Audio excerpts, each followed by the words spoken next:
বীরভূমের সামনেই লোকসভা নির্বাচন, আর তার আগে পুলিশকে লক্ষ্য করে ছোড়া হলো বোমা। অভিযোগ, বোমার আঘাতে একজন পুলিশ কর্মী জখম হয়েছেন। তল্লাশি চালিয়ে বাজেয়াপ্ত করা হচ্ছে 2টি ওয়ান শটার, 2টি মাস্কেট, 10 রাউন্ড গুলি। বীরভূমের ঘটনা। ভাস্কর মুখোপাধ্যায় আমাদের প্রতিনিধি রয়েছেন আমাদের সঙ্গে টেলিফোন লাইনে। ভাস্কর, কি ঘটেছে? কারা বোমা ছুড়ল?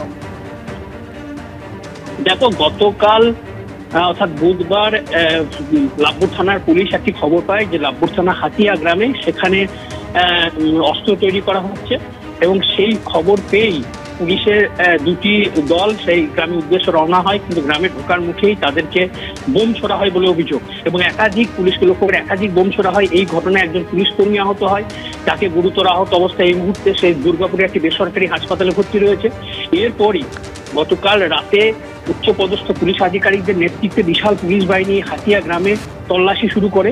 তল্লাশি চালিয়ে এখনো পর্যন্ত 2টি মাস্কেট এবং 2টি ওয়ান শাটার উদ্ধার করা হয়েছে, 10 রাউন্ড গুলি এবং অস্ত্র তৈরি একটি পুরো কারখানা উদ্ধার করেছে পুলিশ।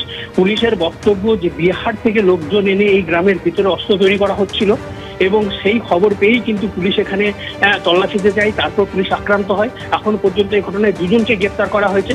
কিন্তু যেটা আমরা আরো জানতে পারছি যে এই দুটি গ্রাম অর্থাৎ হাতিয়া এবং কল্যাণপুর, এই দুটি গ্রাম থেকে গোটা পশ্চিমবঙ্গে যে জাল কয়েন যে ব্যবসা চালাচ্ছিল সেই পরিচালনা করা হচ্ছে এই দুটি গ্রাম থেকে, এবং এখানে প্রচুর দুষ্কৃতী রয়েছে যারা এখানে আশ্রয় নিয়ে। ধন্যবাদ। অর্থাৎ রীতিমতো গুরুতর অভিযোগ, সামনেই যখন লোকসভা নির্বাচন, তার আগে এভাবে বোমার কারখানা ইতিমধ্যেই রাজ্য পুলিশের নজরে এসেছে এবং জাল কয়েনও তৈরি হতো, এমনটাই অভিযোগ।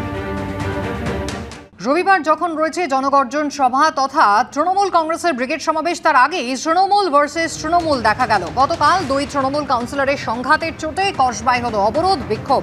107 নম্বর ওয়ার্ডে তৃণমূল কাউন্সিলরের নেতৃত্বে হলো বিক্ষোভ। রবিবার ব্রিগেডের আগে তৃণমূল বনাম তৃণমূল। আমরা রয়েছি একদম কসবা থানার সামনে। কসবা থানার অবরোধ চলছে, আমরা দেখতে পাচ্ছি রাস্তাঘাট পুরোপুরি বন্ধ করে দেওয়া হয়েছে, এবং তৃণমূলের কর্মীরা এই থানার সামনে অবরোধ করছেন তারা। এবং এই ঘটনার সূত্রপাত কিছুক্ষণ আগে থেকে গীতাঞ্জলি স্টেডিয়ামে, এবং গীতাঞ্জলি স্টেডিয়ামে আজকে তৃণমূলের সর্বভারতীয় সাধারণ সম্পাদক অভিষেক বন্দ্যোপাধ্যায় আসার কথা ছিল, এবং সেখানেই 106 এবং 107 এবং 108 2 কাউন্সিলর তৃণমূলের, সেই কাউন্সিলর অনুগামীদের মধ্যে বচসা হয়, এবং বচসা থেকে ঝামেলা, মারামারি, দফায় দফায় সেই ঝামেলা চলে। আমরা দেখতে পাচ্ছি সেই ছবি একদম থানার মধ্যে কাউন্সিলরের অনুগামীরা ঢোকার চেষ্টা করছেন। আমরা দেখতে পাচ্ছি থানার মধ্যে ঢুকে পড়ছেন তারা। দেখতে পাচ্ছি যিনি কাউন্সিলর 107 নম্বর ওয়ার্ডের। আমি যখন ঢুকছি 10 ফুট ঢুকিনি, ধাক্কা মেরে মেরে ছেলেরা বার করেছে, আর বলছে ছেলেরা এখান থেকে বেরিয়ে যাও। বিহার থেকে তিনজন মিলে আমার ওয়ার্ডে আমাকে অপমান করা। ছেলে মেয়েগুলো সব 107, কেউ বাইরের নয়। থানার মধ্যে তৃণমূলের কর্মী সমর্থক তারা কিন্তু এখানকার কাউন্সিলরের নেতৃত্বে তারা বিক্ষোভ দেখাতে শুরু করেছেন।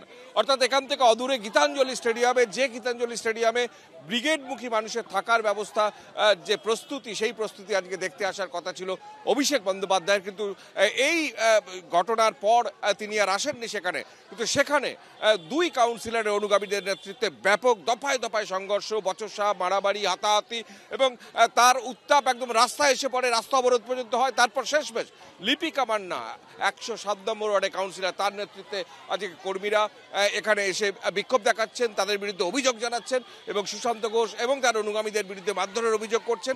যদিও সুশান্ত ঘোষ এবং তার অনুগামীরা এই অভিযোগ অস্বীকার করছেন, তারা পাল্টা অভিযোগ করছেন এই কাউন্সিলরের বিরুদ্ধে যে তারাই জোর করে বিশৃঙ্খলা তৈরির চেষ্টা করছেন বহিরাগতদের নিয়ে। সব মিলিয়ে তৃণমূল বনাম তৃণমূল।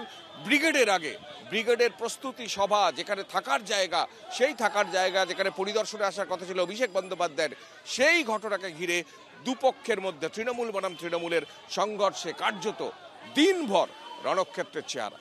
ক্যামেরায় ভগবান শাসক, কৃষ্ণেন্দু অধিকারী, এবিপি আনন্দ, কলকাতা।